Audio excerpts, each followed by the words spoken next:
So aside from wing foiling, I've also been doing baby scuba diving, which is using mini scuba air tanks and diving just 5-10 meters, but in coral gardens that are in the neighborhood. And they're really in good condition. But then there's also so many corals around here being damaged by bad tourism, where anchors are being dropped directly on the reef. So by kind of experimenting with these new kinds of sports and activities, it's brought me to places that have gotten me very excited and having a lot of fun. But then also thinking about how can this be made accessible? How can this be incorporated into our ecotourism services? And how can this revenue generation serve the community? How can we come up with novel ideas that will attract visitors that have an interest in sustainability and supporting regenerative tourism is kind of the new buzzword that we're working on. So how can we take our services and instead of what the status quo is doing, which is damaging tourism, over tourism, how can we... Excuse me, Bryan, what was the buzzword you mentioned?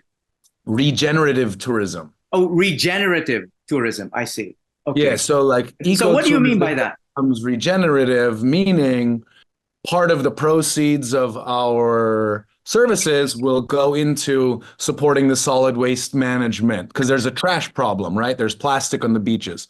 So if part of our services also include doing beach cleanups and facilitating garbage disposal. So we worked to set up a nonprofit called the Luyahan Preservation Association since the pandemic.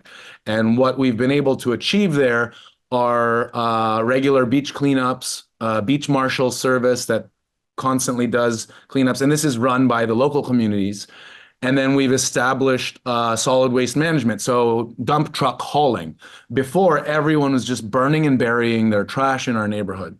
So this is the profit side, but with our Bambike Eco Tours, once we start operating later this year, we will be already incorporating composting and more advanced materials recovery and upcycling into our business practices.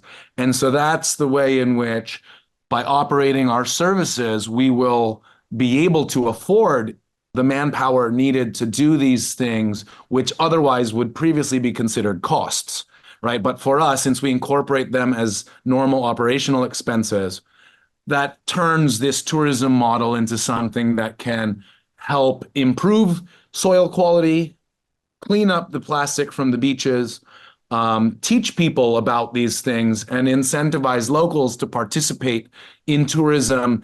So for example, out front on the reef, instead of just dropping anchor directly on the reef, we've installed mooring buoys.